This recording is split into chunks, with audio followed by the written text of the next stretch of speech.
All right, there we go. I now have it on full screen. Here we go. So this is the inside of the New York Transit Museum. I already heard a comment. Someone said pretty. Yeah, it is. It looks pretty. Yeah. I'm going to move us inside more. So we're boarding it by going into the gate areas or the outdoor vestibules. On the left side of the image, it says BRT. So this was a company that operated this particular elevated line. We're going to step inside. So hold on to your newspapers and your hats. Are these privately owned or the city owned? Oh, so Claudette, so the question you're having is, were they privately owned? The early companies were private. Uh-huh. So the early companies were for profit, they were private. Oh. So now this one is private? Yep. So this train car is from the early 1900s. It was actually a operated train car. Does anyone want to share what they see? Lots of advertisements. So there's A lot of lots of advertisements. I'm going to slowly turn this so we can see a bit more of the advertisements. Hey, grape nuts, I see. Here we go. Heinz something or other. Mayonnaise. So the one that's over here says Heinz mayonnaise salad dressing. Yeah. There's an ad that says grape nuts. Mm-hmm. One of them says butternut bread. Another ad, which is from later in the 1910s, it is a World War I Liberty Bond ad. Oh. And then there's the Shelton Hotel and the Campbell's tomato soup. Oh. Does anyone else want to share what they see? So we see some advertisements. Yes, very fancy windows. Very fancy windows, yeah. So this is built in early 1900s. We are not having a lot of long pieces of glass installed, being very difficult to create such long pieces of glass. So it's smaller pieces of glass that are used for the windows. Right. And the seats look like they're sort of made out of cane. Yeah. So you're noticing the seat material is very different too. Yes, it looks like a cane substance. Yeah. So this is from a plant that's very similar to bamboo. We call it rattan. Oh. Over 10, okay. What did it cost to ride that subway? So for this particular elevated train, the elevated trains, you'd have to take a nickel, so 5 cents. Okay, and you need a reservation or with the commuters? What was it? So when you were going on to this elevated train line in Brooklyn, you would just go to the station. You would go to a ticket booth. You would get the 5 cent paper ticket. They would chop up the ticket, and you'd be able to go inside onto the elevated train that's on the platform. And where did that go? Did that go to Manhattan or? So this type of train would go across the Brooklyn Bridge. This type of train would later go over to Coney Island, for instance. So these trains would be, this particular elevated line would be traveling around Manhattan and Brooklyn. Wow, nice. Later on, this will be on the Myrtle Avenue line in Brooklyn, which the Myrtle Avenue L, or the Myrtle Avenue Elevated, will be closed and dismantled in 1969. How long was the ride? It really varied depending on how far your commute What was. difference does that make? This is actually the in between the train cars. So you see there's the gate down here. You'd have to walk between. The conductor would be ringing a bell. So the motorman, the driver of the train, could hear when all the train cars were ready to go. So this is just a glimpse into what it would have been like to ride on this train from the early 1900s. So thank you all for sharing some observations and things that you've seen.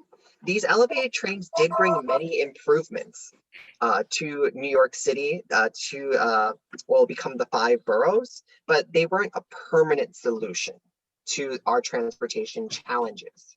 New York City needed another form of transportation that was faster, more efficient, and it wasn't affected by weather. So I'm going to go back to our slide, and I'm going to show you one of the challenges that they faced.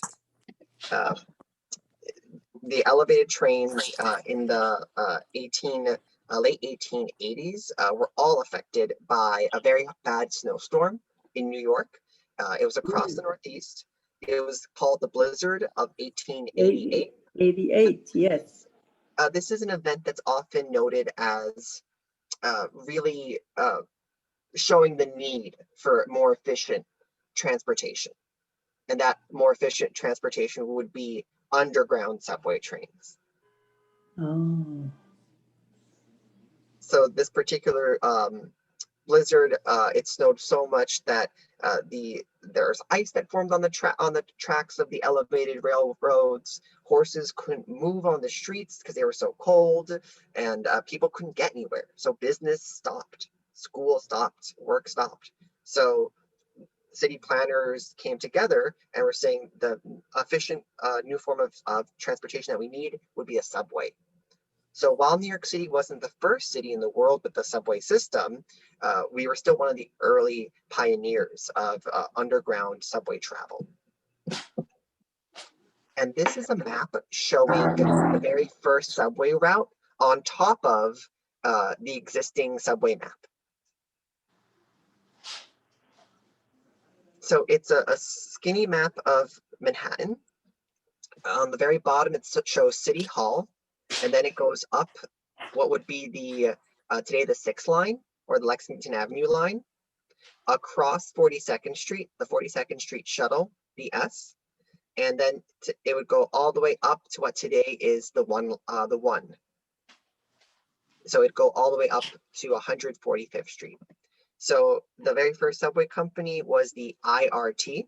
It was a private subway company that won the contract for building the inside of the Bluebird today. I'm just going to pull it over this way for us to see. And I'm going to screen share as well. This is the interior of the Bluebird. These were made for the World's Fair to go from Times Square out to Queens in, here we go, in 1964. So this was the World's Fair special. And over here, by the way, Claudette, this is the Miss Subway's advertisement. Oh, wait, where is she? Just over here, she's in pink. There she is. Okay. Yep. I thought Oh, I my. would point that out for you. Here she is. There she is. Yes, I see her. It was her. popular from the 40s to the 70s. Oh, that long? Wow. Yes, I believe from the 40s to the 70s, we had Miss Subways. Uh-huh. So this is a much more modern train car. You have, of course, seats that are more familiar with hard plastic. There's a beautiful blue design of it. There are these PA systems as well as the metal handholds, what we would have similar today. I'm going to show you a video of this particular train car as a nice little way of air conditioned? Close. It was still fans, but they had covers on them. Oh. So I'll show a little video, and we're just going a bit express now, so my apologies. But here we go. For this video, just everyone have yourselves on mute, please, so we can all hear it together. Mm-hmm.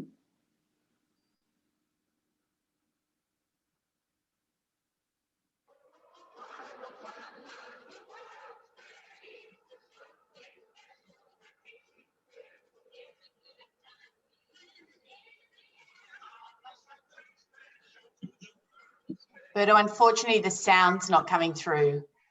It's not coming through? No. Oh, my apology, everyone. I'll just lower. Sorry about that. So I lowered the volume a little bit, but you can see this train car is starting for the 1964 World's Fair.